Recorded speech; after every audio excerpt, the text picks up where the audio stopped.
이 시간 앞뒤 좌우에 있는 분들과 한번 인사하도록 하겠습니다. 당신은 그리스도의 향기입니다. 인사하겠습니다.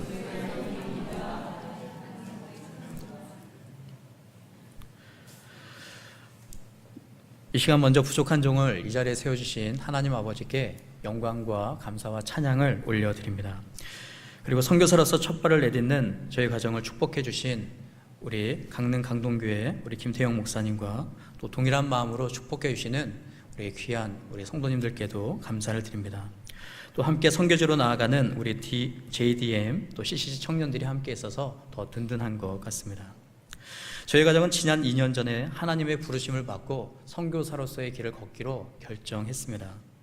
그 후 작년 9월부터 11주 동안 대한예수교회 장로회 합동 측 총회 세계 선교회에서 실시하는 GMTI 장기 훈련, 선교사 훈련을 받았습니다. 그리고 6월 5일 드디어 총회 세계 선교회로부터 선교사로 임명받고 이제 7월 6일 파송 예배와 드리면 선교지로 나아가게 됩니다. 저희 가정은 남은 평생을 예수 그리스도의 삶의 모범을 본받아서 제자 삼는 사역과 또 천국 복음을 전파하는 사역, 그리고 약한 이들을 고치는 일에 최선을 다하려고 합니다. 저희가 선교하게 될 필리핀 민다나오는요, 필리핀의 최남단에 있는 대한민국 남한만한 그런 섬입니다. 현재 인구는 2,100만 명 정도가 살고 있고요, 그중 15세 미만의 어린이들이 무려 700만 명이 있습니다. 이 아이들은 지도자들의 만연한 부패로 말미암아 영양실조와 같은 극심한 가난에 노출되어 있습니다. 또 생계 유지를 위해서 학업을 중단하고 위험천만한 노동 현장에 투입되고 있습니다. 또 필리핀은 여러분이 잘 아시는 대로 총기 소지가 가능한 나라입니다. 그렇기 때문에 청부살인과 강금, 폭행, 인신매매 등과 같은 각종 범죄가 끊이질 않고 있습니다. 또 높은 실업률로 인해서 마약과 또 성매매, 동성애, 게임 중독에 빠진 청소년들의 수가 점점 늘어가고 있는 추세입니다. 특히 민다나오 지역은요, 지역적으로 무슬림 국가였던 인도네시아와 또 말레이시아와 근접해 있어서 복음 전파의 교두보라고도 일컬어지고 있습니다. 민다나오 무슬림 지역은요, 특별히 필리핀 전체 무슬림의 한 90%가 차지하고 있는 지역입니다. 극렬한 무슬림 단체들은 지금도 민다나오를 이슬람 나라의 독립국가로 해달라고 이야기하면서 폭탄 테러와 또 납치 활동을 벌이고 있습니다. 종교 분포를 보면 카톨릭이 65%, 또 무슬림이 25%, 개신교가 8%, 또 기타 1% 정도인데 카톨릭 신자 대부분은 그 나라에 있는 토착 원시 신앙과 혼합되어져 있는 상태이고, 또 필리핀 자생 신종 이단과 또 신천지와 같은 이단들이 종교 하나라는 그러한 평화 협정을 내세우며 포교 활동을 벌이고 있습니다. 이제 저희 가정은요, 국내 사역을 마치고 이제 필리핀 민다나오 땅에 예수 그리스도의 심장을 안고 나아가기를 원합니다. 이방인의 전도자였던 사도 바울은 선교를 홀로 감당할 수 없음을 잘 알고 있었기에 로마서 마지막 장에서 선교에 동참해 주었던 40여 명의 인물들을 열거하고 있습니다. 부탁드리기는 저희 가정뿐만 아니라 또 오늘 함께 출발하게 되어지는 우리 사랑하는 귀한 청년들에게도 좋은 기도의 후원자와 또 동역자들이 되어주셔서 이 영광된 선교 사역의 길을 끝까지 함께 걸어가는 저와 여러분이 다 되었으면 좋겠습니다. 이제 짧은 시간이지만 우리 말씀을 통해서 함께 은혜 나누는 시간을 갖도록 하겠습니다. 소설이나 희곡, 또 영화나 드라마도 마찬가지겠지만 앞으로 일어날 사건에 대해서 독자에게 넌지시 암시하는 것을 복선이라고 합니다. 사실 우리가 찾아봤던 마태복음 26장 전체의 말씀은요, 꼬여있고 헝클어져 있는 실타래와 같다고 할 수 있습니다. 말씀을 연구하고 선포해야 할 목회자 입장에서도 난감한 말씀이지만 또 말씀을 묵상하는 신자들에게도 도대체 어디서 끊어 읽어야 할지, 또 어디서부터 풀어가야 할지, 또 어디서부터 손을 대야 할지 굉장히 난감하게 만드는 본문이기도 합니다. 그런데 마태복음 26장 말씀을 또 여러 번 읽어보고 또 깊이 묵상해 보면 오늘 헝클어진 실타래를 풀 수 있는 단초를 발견할 수가 있습니다. 그것은 바로 우리가 좀 전에 읽었던 마태복음 26장 6절의 말씀입니다. 우리 수고스럽지만 우리 한 번 더 읽어보도록 하겠습니다. 시작. 예수께서 베다니 나병 환자 시몬의 집에 계실 때에. 아멘. 베다니 나병 환자 시몬의 집이라는 하나의 문장은요, 마태복음 26장에 등장하고 있는 여러 인물들의 영적인 상태를 함축적으로 우리 가운데 보여주고 있습니다. 이들은 하나같이 영적인 문둥병, 나병에 걸려있는 그러한 사람들이었습니다. 그런데 놀라운 점은 어느 누구도 자신의 영혼이 병들고 또 썩어 문드러지고 있고 또 악취가 나고 있다는 사실을 깨닫는 사람도 또 느끼고 있는 사람도 아무도 없었다는 사실입니다.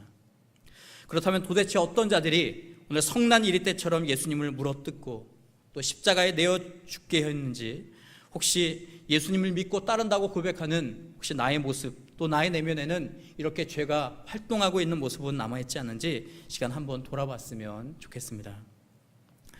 오늘 마태복음 26장에 등장하는 인물들은 하나같이 아마존강에 서식하고 있는 성질이 흉폭한 피나냐와 같이 등장하고 있습니다.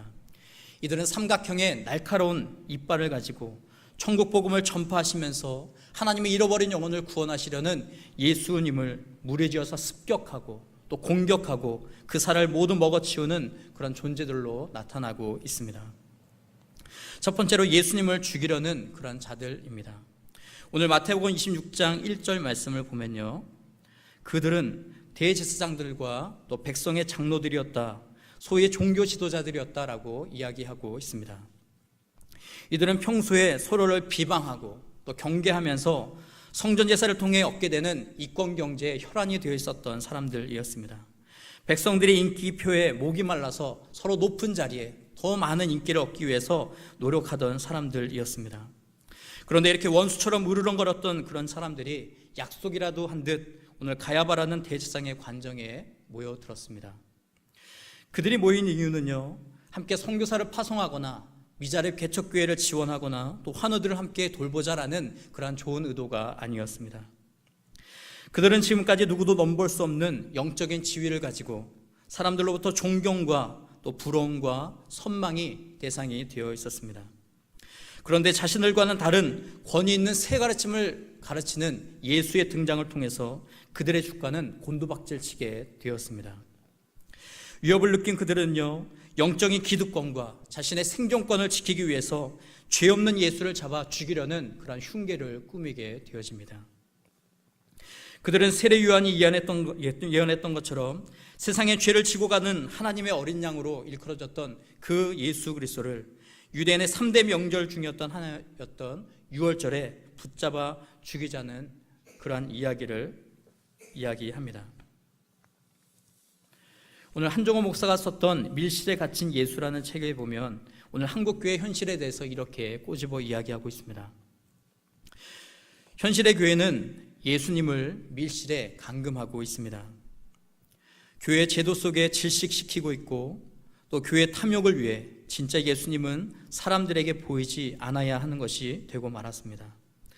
그래서 교회의 주인공은 예수님이 아니라 교권을 쥐고 있는 이들이 되고 말았습니다. 교회가 보여주고 있는 것은 예수님의 삶이 아니라 이들의 힘입니다. 그래서 예수님이 곡을 해도 울지 않고 피리를 불어도 춤추지 않습니다. 오히려 다른 가락에 맞춰 춤추고 다른 곡조를 따라 웁니다 라고 이야기했습니다. 그러면서 이 책의 저자는 교회가 세상의 빛이 아니라 세상의 빛을 막는 두꺼운 암막이 되었고 또 세상의 소금이 아니라 세상을 썩게 만드는 세균이 되었다면 기가 막힐 노릇이 아니겠습니까? 라고 이야기하면서, 그런데 슬프게도 그것이 현실이 되었습니다 라고 이야기했습니다. 정말 낯뜨겁고 부끄러운 모습이지만 한국 교회 안에는 정말 이런 모습이 너무나 팽배해져 있습니다. 예수를 위해서 자신을 낮추고 희생하기보다 오히려 나를 위해서 내 기득권을 지키기 위해서 또 내가 살아남기 위해서 예수를 죽이고 그의 몸된 교회를 갈기갈기 찢어놓는 그런 기이한 현상이 우리 주변에 많이 벌어지고 있습니다. 그런데 이 모든 문제의 저변을 파고 들어가 보면 다 저와 같은 목회자들의 실수와 잘못이 그 저변에 자리 잡고 있습니다. 2007년도 월드컵 경기장에서 한국교회 대부흥 100주년 기념대회가 열렸었습니다. 그때 사랑의 교회 원로 목사이셨던 고 오카노 목사님께서 설교를 맡으셨는데 옥 목사님은 이때 울면서 이런 참회의 기도를 드렸습니다. 주여, 제가 죄인입니다. 입만 살아있고 행위는 죽은 목회자였습니다. 불쌍히 여겨 주옵소서라는 그러한 기도를 올려드렸습니다. 오카노 목사님은 설교 중에도 한국교회의 모든 문제를 다른 사람에게 돌리지 않고 오히려 목회자인 나에게 있다라고 이야기했습니다. 불신자들이 한국교회를 향해 품고 있는 이러한 불신은 말과 행동이 다른 마치 이중인격자처럼 보여지는 바로 나 같은 목사 때문이라고 이야기했습니다. 또 교회에 들어왔다가 세속보다 더 세속적인 그런 교회 모습을 보고 등을 돌렸던 젊은이들을 보면서 옥 목사님은 이러한 청년들을 교회로 다시금 끌어들이기 위해서는 회개만이 살 길이다라고 이야기하셨습니다. 그래서 죄를 끊어버리고 단호하게 돌아서는 거룩한 결단의 요구를 하셨습니다. 100년 전 하디 선교사가 했던 그런 회개, 또 길선주 장로가 외쳤던 그런 회개운동, 또 무명의 성도들이 밤새도록 추운 겨울밤에 참 마룻바닥에 엎드려서 땅을 치면서 통곡했던 그 회개의 회복의 운동이 우리 한국교회 절실히 필요하다라고 이야기하셨습니다.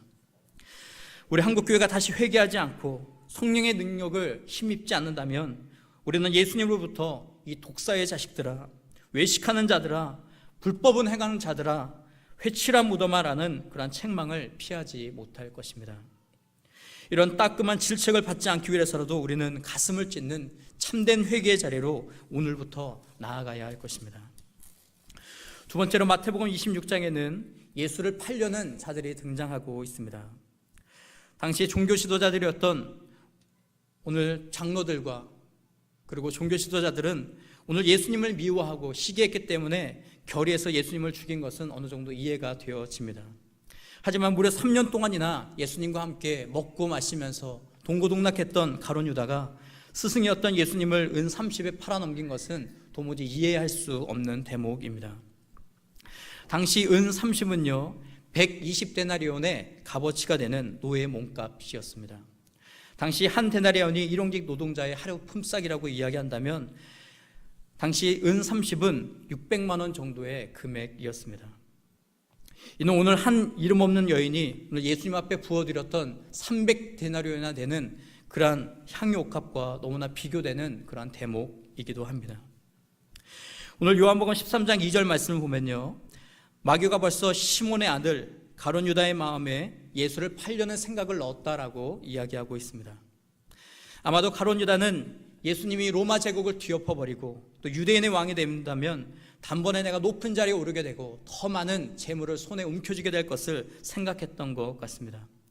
그런데 스승 되셨던 예수님께서 나는 곧 죽을 것이다, 나는 곧 너희를 떠나게 될 것이다 라고 3번씩이나 이야기하자 예수님이 죽기 전에 오늘 그를 팔아서 3년 동안 그를 따랐던 본전이라도 찾아보자는 그러한 심보로 예수를 팔아넘긴 것 같습니다. 우리가 여기서 꼭 기억해야 할 것은요, 우리는 예수 그리스도를 믿음으로 말미암아 하나님의 자녀가 되었다는 사실입니다. 사탄의 소유에서 이제 하나님의 소유가 되었고 오늘 사탄의 지배에서 오늘 성령의 지배를 받는 하나님의 사람들이 되었습니다. 전인적인 위치 이동이 또 신분의 변화가 정체성이 완전히 달라지게 되었습니다. 그렇기 때문에 신자는 더 이상 죄악의 지배를 받지 않습니다. 다만 육신의 몸을 입고 살아가는 동안 죄가 우리 가운데서 활동은 할 수 있지만 죄가 결코 예수 믿는 사람들을 지배할 수는 없습니다. 그런데 오늘 가룟 유다는 사탄으로부터 유혹을 받고 나서 얼마든지 그것을 하나님의 말씀으로 또 성령의 능력을 통해서 물리치고 밀어낼 수 있음에도 불구하고 그 기회를 포기하고 자결함으로 말미암아 영원한 영적인 실패자와 낙오자의 길을 선택하게 되었다는 사실입니다. 오늘 예수님은 하나님의 아들로서 자신을 팔려는 가룟 유다의 간사한 마음을 이미 간파하고 계셨습니다. 그럼에도 불구하고 오늘 예수님께서 오늘 가룟 유다에게 또 그의 제자들에게 보여주셨던 그 모습은 최후의 만찬 자리에서 오늘 자신의 살과 피와 같은 떡과 포도주를 오늘 가룟 유다에게 내어주셨습니다. 또 수건과 대야를 가지고 가셔서 그의 더러운 발을 손수 씻겨 주셨습니다. 그러면서 오늘 가룟 유다에게 기대했던 것은 다른 것이 아니라 깨어진 관계의 회복을 주님께서는 원하셨습니다. 그러나 가룟 유다는 어떠했습니까? 주님의 그 사랑의 손길을 거절하고 뿌리치고 말았습니다. 지구상의 어류 중에 둥지를 짓고 새끼를 키우는 유일한 어종이 있는데 그것이 바로 가시고기라고 합니다. 가시고기의 특이한 점은요, 암컷은 산란을 하고 그냥 떠나가 버리지만 수컷은 그 자리를 지키면서 끝까지 부활을 위한 모든 수고를 아끼지 않는다고 합니다. 새끼를 키우기 위한 수컷의 헌신은 굉장히 헌신적이고 굉장히 희생적이라고 합니다. 1000여 개나 되는 알을 하루에 한 번씩 모두 세밀하게 뒤집어주고, 또 알이 물살에 떨어가지 않도록 점액질을 계속해서 분비하고, 또 알도둑의 침입을 막기 위해서 수초로 위장막을 치고, 또 온몸으로 부채질을 한다고 합니다. 이렇게 24시간 동안 제대로 먹지도 않고 또 잠도 제대로 자지 않으면 새끼들을 이렇게 모으다 보면 가시고기의 몸은 지쳐서 푸르게 퇴색돼 버린다고 합니다. 주둥이도 또 그리고 지느러미도 헐고 결국 알이 부화되고 난 뒤에는 가시고기는 최후의 생을 마감하게 됩니다. 그런데 더 놀라운 것은 그 다음부터입니다. 부화된 새끼들이 본능적으로 죽은 아비의 주검을 모여서 뜯어먹기 시작합니다. 이렇게 가시고기 수컷은요, 자신의 마지막 육체까지도 그의 새끼들을 위해서 모든 것을 다 헌신적으로 내어주고 이 세상을 마감한다고 합니다. 저는 이것이 바로 배신자 가룟 유다를 대하셨던, 또 여전히 이 시대를 살아가고 있는 우리를 향하신 예수님의 마음이라고 생각이 되어집니다. 오늘 세 번째로 예수를 부인하려는 그러한 자입니다. 오늘 예수님의 12제자 가운데 우리가 잘 알고 있는 수제자였던 베드로가 등장하고 있습니다. 마태복음 26장 33절에서 모두 주를 버릴지라도 나는 결코 주님을 버리지 않을 것입니다 라고 호언장담했던 그러한 인물이었습니다.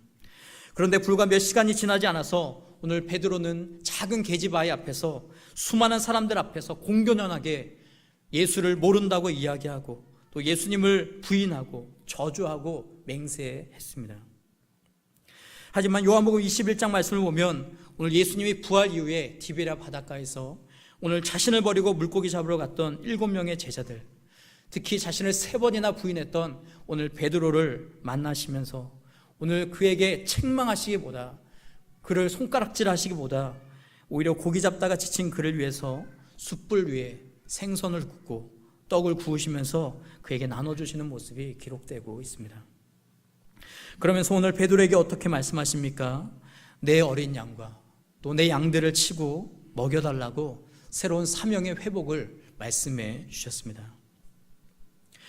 오늘날 많은 크리스찬들이 말로는 하나님을 사랑한다라고 그렇게 이야기합니다. 하지만 그 마음은 하나님으로부터 멀리 떨어져 있는 경우가 많이 있습니다. 형식적으로는 그럴듯한 예배를 드리지만 실상은 참된 믿음의 고백과 거룩한 삶과 변화된 삶이 결여된 그런 예배일 때가 너무나 많이 있습니다. 그래서 이사야 29장 13절 말씀을 보면 하나님은 너무나 화가 나셔서 말씀을 전하는 자들의 입과 귀를 막으시겠다고, 또 죄를 깨닫지 못하게 하시는 사람들을 향해서 내가 벌을 내시겠다고 하나님께서 말씀하시는 그런 장면도 나타나고 있습니다. 여러분, 이럴 때 우리는 어떻게 해야 하겠습니까? 오늘 하나님 앞에 우리의 죄를 통회하고 자복하면서 하나님 앞에 회개해야 합니다. 그러면 하나님께서 무서운 심판 가운데서도 희망의 한 줄기 빛을 비춰주시면서 다시금 우리를 구원의 자리로 또 관계 회복의 자리로 우리를 인도해 주실 것입니다. 다시 우리의 귀가 열려서 하나님의 말씀을 듣게 하시고 또 우리의 눈이 밝아져서 살아계신 하나님을 바라볼 수 있도록 우리는 기도해야 합니다. 그럴 때 하나님은 비뚤어지고 또 틀어진 우리의 모든 관계를 회복시키시고 또 고치시고 또 하나님께서 우리를 다시금 하나님의 자녀로 맞아주실 것입니다. 우리는 꼭 기억했으면 좋겠습니다. 500데나리온 빚진 사람이나 50데나리온 빚진 사람이나 모두 주인 되시는 하나님으로부터 탕감받았다는 그러한 사실입니다. 바로 이것이 우리가 믿고 신뢰하는 하나님의 값없이 주시는 또 갚을 수 없는 한량없는 은혜라고 할 수 있습니다. 이제 우리가 함께 읽었던 본문 말씀으로 돌아가도록 하겠습니다. 오늘 마태복음 26장은 이렇게 전개되고 있습니다. 맨 앞에 부분을 보시면 예수님을 죽이려는 자들의 모의가 등장하고 있습니다. 두 번째로 향유옥합을 깨뜨린 한 여인의 헌신, 그리고 예수님의 최후의 만찬의 모습들, 그리고 가룟 유다의 배신과 베드로의 부인의 모습이 오늘 마태복음 26장을 가득 메우고 있습니다. 이렇게 악한 자들, 예수를 죽이려는 또 팔려는 부인하는 자 사이에서 오늘 보석처럼 찬란하게 빛나는 이름 없는 한 여인의 헌신이 우리를 주목하게 만들고 있습니다. 이 여인은 악이 판치는 세상 속에서 의로운 향기를 바라고 있습니다. 이 여인은 어느 누구도 준비하지 않았던 예수 그리스도의 십자가의 죽음을 예비했던 여인이었습니다. 이 여인의 죽음을 목전에 둔 예수님 앞에 보여드렸던 그 헌신과 또 낮아짐과 겸손함과 그 사랑은 얼마나 값지고 가치 있는 것이었는지 본문은 우리에게 자세히 설명해 주고 있습니다. 오늘 본문에 이름이 알려지지 않은 한 여인이 오늘 예수님 앞에 향유옥합을 가지고 와서 깨뜨려 드렸습니다. 그런데 그녀가 예수님 앞에 부어드렸던 향유는 매우 값진 고가의 향유였다라고 이야기합니다. 이 향유를 가격으로 따지면 300데나리온, 약 1,500만 원에서 2,000만 원 되는 그 당시 한 여인이 결혼을 위해서 준비했던 결혼 자금이기도 했습니다. 당시 이런 향유는 왕이나 제사장의 취임식 때, 또 존경하는 사람을 맞이했을 때, 또 하나님 앞에 드릴 기타의 제물에, 또 사랑하는 사람이 죽었을 때 그 장례식 때 시체나 의복에 발라 주었습니다. 그런데 이렇게 고급스러운 향유를 예수님의 머리에 붓게 되었을 때 오른 예수님의 제자들과 가룟 유다를 비롯한 그 모든 사람들이 격분하면서 그 여인을 향해서 그것을 허비하고 낭비했다라고 손가락질하는 장면이 나타나고 있습니다. 우리에겐 자신이 너무나 소중하게 또 귀하게 생각하고 있는 향유 옥합이 하나씩은 있습니다. 그 옥합 앞에 무엇이 들어있는지는 자기 자신이 가장 잘 알고 있습니다. 어떤 사람에게는 돈일 수도 있고 또 자녀일 수도 있고 또 시간일 수도 있고 성공일 수도 있습니다. 그렇기 때문에 사람들은 그 옥합을 함부로 다른 사람에게 내놓지도 않고 보여주기도 꺼려하고 또 간섭받는 것도 싫어합니다. 때로는 자식을 위해서 또 부모님을 위해서 또 형제와 친구들을 위해서 때로는 어쩔 수 없이 희생하고 깨뜨리기는 하지만 아깝게 느껴질 때가 있고 또 손해본다고 생각할 때가 있습니다. 상황이 이렇다 보니 자연스럽게 예수님을 향해서 내가 가진 향유옥합을 깨뜨리는 것이 주저되고 또 마음이 흔들릴 때가 참 많이 있습니다. 이 자리에 계신 분들은 세상 사람들과는 다르게 아주 오랜 시간 동안 주님을 위해서 젊음의 옥합과 또 봉사와 물질의 옥합을, 시간의 옥합을 들여오신 그러한 귀한 분들입니다. 목회자인 제가 뵙더라도 너무나 아름답고 너무나 귀하고 소중한 분들인데 만약 예수님께서 이 자리에 서서 여러분을 바라보신다면 얼마나 기뻐하고 즐거워하시겠습니까? 그러나 다시 한번 나 자신에게 질문해 보았으면 좋겠습니다. 그것이 주님께 드린 최고였는지, 또 내가 가진 향유 옥합 가운데 최고였 것인지, 또 옥합을 볼 때 과연 내 마음과 또 내 정성과 내 뜻과 힘도 다 함께 쏟아 부었는지 우리가 한번 생각해 봤으면 좋겠습니다. 여러분, 예수님이 여러분에게 어떠한 분이십니까? 내가 가치 있다고 생각하는 모든 것들을 다 포기하고 버릴 만큼 너무나 귀한 분 아니십니까? 예수님은 우리 인생의 최고의 목표이시고 우리 삶의 가치가 되시는 분이십니다. 오늘 마가복음 10장에 보면 소경 거지 바디메오가 오늘 예수님의 부르심을 받고 오늘 자신의 겉옷을 내어버리고 뛰어 일어나서 예수님을 쫓았다고 기록하고 있습니다. 그 당시 거지의 겉옷은요, 잠자리였고 이불이었고 그의 전 재산이기도 했습니다. 그런데 오늘 예수님께서 그를 부르셨을 때 그가 그것을 귀하게 생각하지 않고 포기하고 예수님을 따르는 그런 모습이 기록되고 있습니다. 요한복음 4장에 보면 수가성의 사마리아 여인도 메시아 대신 예수님을 만나고 나서 오늘 자신이 가지고 왔던 그 물동이를 내어 던져버리고 오늘 동네로 들어가서 예수님을 증거하는 모습을 나타내 보여주고 있습니다. 이렇게 예수 그리스도는 내 삶의 전부를 버리고 따를 만한 충분한 가치가 있는 분이십니다. 그렇기 때문에 우리는 더 이상 예수님을 믿고 또 따르는 것을 주저하거나 망설일 필요가 없습니다. 돌아갈 다리를 끊어버린 그런 사람들처럼 우리는 예수님 앞에 우리의 삶의 가장 귀한 것을 내어 드려야만 합니다. 저는 개인적으로 지난 20년간 교육 전도사로서 또 부목사로서 사역하면서 하나님 앞에 때로는 부족한 부분도 있었고 또 연약한 부분도 있었지만 나름대로 하나님 앞에 최고의 삶을 살아드렸다라고 그렇게 생각을 했었습니다. 그런데 지난 2년 전에 선교지였던 우리 필리핀 민다나오를 돌아보고 나서 과연 내가 하나님 앞에 최고의 것을 드리면서 살아왔는지 돌아보고 또 반성하는 시간을 갖게 되었습니다.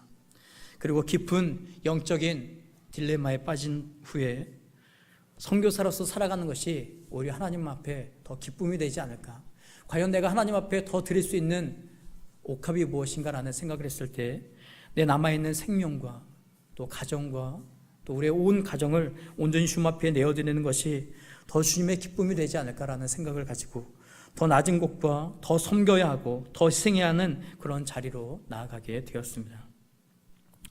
2010년 7월 8일 날 아프리카 서부 대서양 연안에 위치한 우리 기니비사우에 사역하시던 아이사 아더라는 그러한 여 선교사님이 소천하셨습니다. 이 여 선교사님은 미스 스코틀랜드 출신으로 32살에 선교지로 오셔서 54년 동안 한 지역을 섬기면서 언어를 만드시고 신구약 성경을 번역하고 고아원 사역과 간호사 사역을 감당하셨습니다. 그녀가 죽기 전에 한 취재기자가 왜 고향 스코틀랜드로 돌아가지 않습니까? 라고 질문했을 때 그녀는 아직 할 일이 이곳에 남아있고 또 자신의 집은 이제 스코틀랜드가 아니라 바로 이곳 기니비사우라고 이야기했습니다. 또 왜 결혼하지 않았습니까? 라는 질문에 결혼을 해서 내가 하나님의 일을 더 잘 감당할 수 있으라는 그런 보장이 없었기 때문에, 확신이 없었기 때문에 이렇게 홀로 평생을 주님 앞에 살아왔습니다라고 이야기하셨습니다. 숨을 거두기 전에 세월의 무게에 눌려서 곱추가 되어버렸던 오늘 선교사님은 취재진을 향해서 그가 마지막 이사야 6장 8절의 말씀을 이렇게 낭독하셨습니다. 내가 또 주의 목소리를 들으니 주께서 이르시되 내가 누구를 보내며 누가 우리를 위하여 갈꼬 하시니 그때 내가 이르되 내가 여기 있나이다 나를 보내소서 하였더니.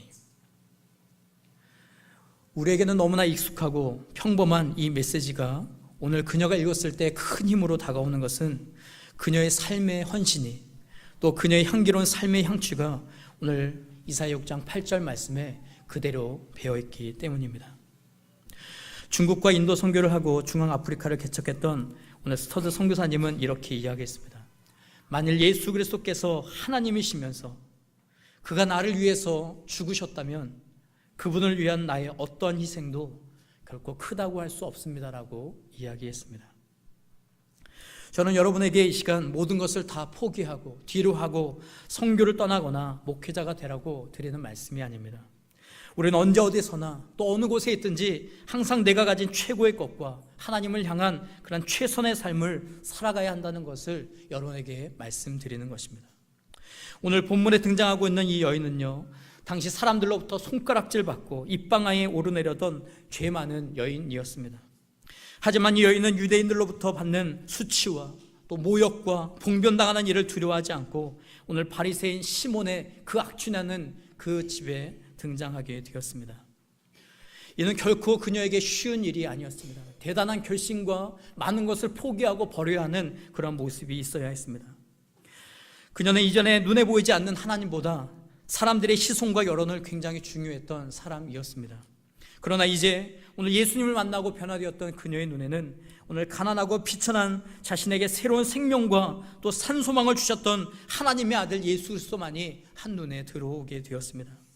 그녀는 예수님께서 이제 유월절 희생양으로서 죄인들을 구원하시기 위해서 오늘 화목제물로 드려져야 한다는 그 사실을 알고 오늘 그 예수님 앞에 자신이 드릴 수 있는 최고의 것을 드리고 싶은 마음과 열정에 사로잡히게 되었습니다.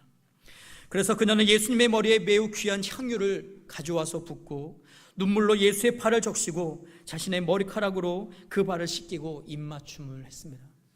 그 당시 여인의 머리카락은 여성의 자존심과 같은 것이었습니다. 그런데 오늘 자신의 자존심도 자신의 모든 결혼의 비용도 미래도 포기하고 오늘 예수님 앞에 모든 것을 내어드리는 자신의 전부를 드리는 한 여인의 모습이 오늘 성경에 나오고 있습니다. 그때 예수님께서 오늘 이 여인의 헌신과 이 여인의 모든 것을 드리는 마음을 보시고 흡족해 하시면서 오늘 13절 말씀에 이렇게 말씀하고 있습니다. 온 천하에 어디서든지 이 복음이 전파되는 곳에서는 이 여자가 행한 일도 기록될 것이다 라고 이야기하셨습니다.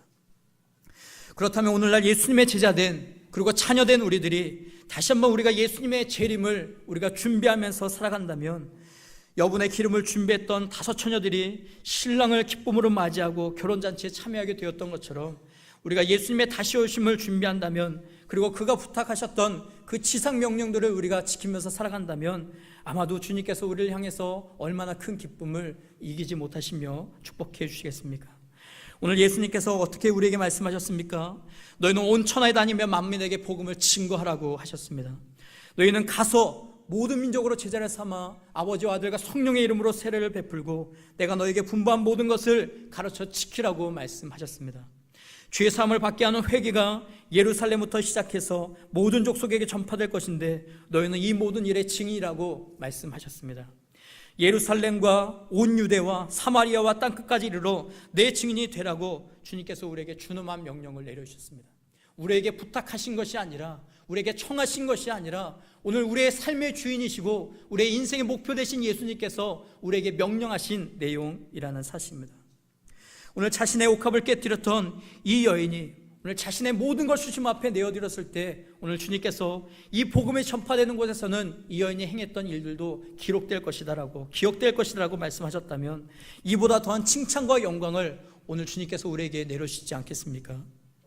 이 여인의 행함이 성경에 기록되었다면 우리의 행함과 이름이 하늘나라 생명책에 기록되지 않겠습니까? 우리의 모든 이 땅에 썩어질 것들보다 우리가 썩지 않는 영원한 것을 위해서 나아가는 저와 여러분이 되었으면 좋겠습니다.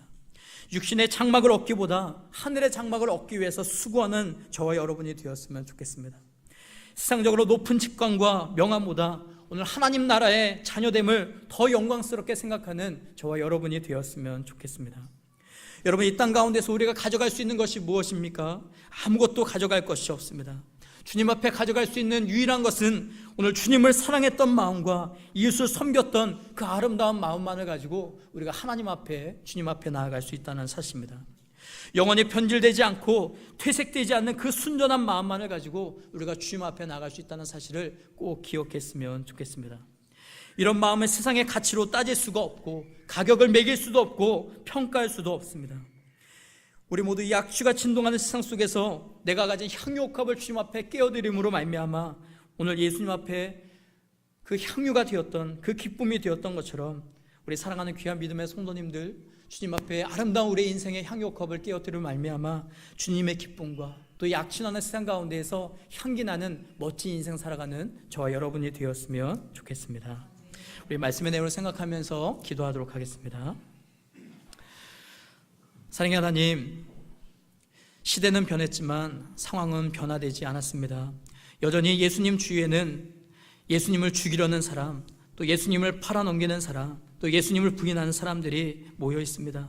하나님, 혹여나 우리의 삶의 모습 가운데 예수님을 따른다고 이야기하지만, 예수님을 섬긴다고 이야기하지만 정말 주님을 향해서 향유옥합을 깨어드리지 못했던 우리의 삶의 모습은 없는지, 예수를 이용해서 내 사리사욕을 챙기고 예수를 이용해서 하나님 내 욕심만을 채우려는 그런 모습은 없는지 다시 한번 돌아볼 수 있도록 도와주시고, 우리가 과연 주님 앞에 드릴 수 있는 향유옥합이 무엇인지 오늘 이름도 없이 빛도 없이 오늘 예수님의 십자가의 죽음을 예배했던 한 여인의 아름다운 모습처럼 그렇게 의롭게 이 땅 가운데에서 하나님의 영광을 드러내는 우리 인생이 되어줄 수 있도록 주님 인도하여 주옵소서. 하나님, 특별히 중앙아시아와 대만으로 떠나는 우리 사랑하는 청년들을 주님 기억해 주셔서 저들이 밟는 땅마다 하나님의 나라 되게 하여 주시고, 하나님 저들을 묶고 있는 모든 어둠의 세력들이 떠나가고 그 영광의 빛이 저를 통해서 그 선교 현장 가운데 드러날 수 있도록 주님 인도하여 주옵소서. 감사드리며 이 모든 말씀 예수님의 이름으로 기도를 드립니다.